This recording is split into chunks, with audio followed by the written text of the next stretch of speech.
نبی صلی اللہ علیہ وسلم نے فرمایا پچھلی امتوں میں ایک شخص نے 99 انسانوں کا قتل کیا، اب اس کو خیال ہوا کہ یار چلو توبہ کر لیتا ہوں۔ حدیث میں آتا ہے لوگوں سے پوچھا بھائی کوئی ہے جو مسئلہ بتائے، شرعی مسئلہ کہ میری توبہ قبول ہے بھی کہ نہیں ہے، پتہ نہیں اتنے بندے مارے ہیں، اب اگر آپشن ہے تو میں توبہ کروں، آپشن نہیں ہے تو کیا ضرورت ہے اس تکلف کی، جب جانا ہی جہنم میں ہے تو پھر دو چار پھر یہی بزنس کرتے ہیں مزید، کیونکہ تجربہ اسی میں ہے۔ تو نبی صلی اللہ علیہ وسلم نے فرمایا لوگوں نے اس کو بھیج دیا ایک راہب کے پاس، راہب کا مطلب عیسائیوں کے بزرگ جن کے پاس علم نہیں تھا، تو لوگ ان سے انسپائر تھے کہ یہ ہیں اللہ والے، بہت نیک ہیں، تو اس قاتل کو کہاں بھیج دیا لوگوں نے کہ وہ ایک بیٹھے ہوئے بہت نیک ہیں ادھر چلا جا، اور واقعی اللہ والے تھے، یعنی اللہ والے اس سینس میں کہ اللہ اللہ تو کرتے تھے، اللہ سے محبت تو تھی ان کو۔ تو جب وہ قاتل ان کے پاس آیا کہ جی اور کہنے لگا بھائی میں اس سلسلے میں حاضر ہوا ہوں کہ میں نے 99 بندے مارکیٹ سے شارٹ کی، آدھے قبرستان میری وجہ سے بھرے ہوئے ہیں، لیکن اگر میں آج انسان کا بچہ بنوں توبہ کروں تو کیا میری توبہ قبول ہوگی؟ تو ان بزرگ نے کیا کیا کہ بھائی تو نے 99 ایک نہیں دو نہیں 3 کے بعد آ جاتا، 4 بندے مارنے کے بعد آ جاتا، 5 بندے مارنے کے بعد آ جاتا، 99 تو غیرت میں آ گئے اور کہا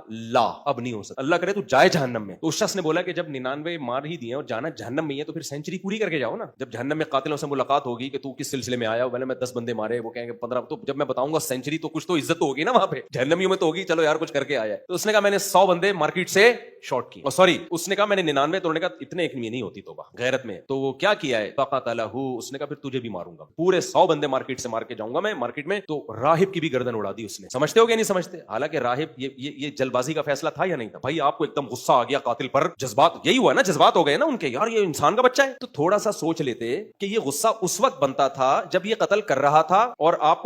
کو پتا تھا اس کا توبہ کرنے کا موڈ نہیں ہے، اب جب آیا ہے پولیس پکڑ کے نہیں لائی ہے اس کو، یا تو پولیس گرفتار کر کے لاتی تو بھی آپ کہتے ہیں اب تو ویڈیاں ڈلی ہوئی ہیں نا، خود آیا ہے چل کے، اس کا مطلب یہ انسان کا بچہ بننا چاہ رہا ہے۔ اور یہ بھی سوچ لیتے کہ جس نے 99 مارے ہیں اس کے لیے ایک اور بندہ مارنا کون سا مشکل کام ہے۔ تو اس سے پتا چلتا ہے بھائی صرف تقویٰ سب کچھ نہیں ہوتا، اگر مذہبی لوگوں میں صرف تقویٰ ہو، بردباری نہ ہو، پراپر نالج نہ ہو تو مذہبی اسکالر ہی فتنہ کا سبب بن جاتا ہے، پھر جو آج کل بہت کثرت سے ہو رہا ہے، جتنے فرقے بنے ہیں یہ دے دنادن کفر کے فتوے، یہ سارے مذہبی اسکالرز ہی کے تو بنائے ہوئے ہیں۔ تو اس میں آپ کو دیکھنا پڑے گا کون سے اسکالر میچور ہیں جن کے پاس پراپر علم ہے، تقویٰ بھی ہے، علم بھی ہے اور میچورٹی بھی ہے، اور کون سے ایسے ہیں جو جلباز ہیں، نہ تقویٰ ہے نہ علم ہے۔ تو یہ فرق کرنا پڑے گا، سمجھتے ہو کہ نہیں سمجھتے ہو؟ کون سے ایسے جن کو دیکھ کے آدمی کے ہارر مووی دیکھ لیتا وہ زیادہ بہتر ہے۔ آج تو میرا بھی سٹائل ایسا لگ رہا ہے کہ مجھے لگ رہا ہے کہ آپ کہیں گے ڈرانی فلم دیکھ لیتے تو زیادہ اچھا تھا، خیر تو غصے میں آیا ہوں نا میں، اب کیا ہے؟ تو پھر نبی صلی اللہ علیہ وسلم نے فرمایا، پھر اس نے دوبارہ پوچھا بھائی 100 بندے مار دیے، کوئی توبہ کا راستہ ہے؟ پھر لوگوں نے عالم کا پتہ بتایا، کیا بتایا؟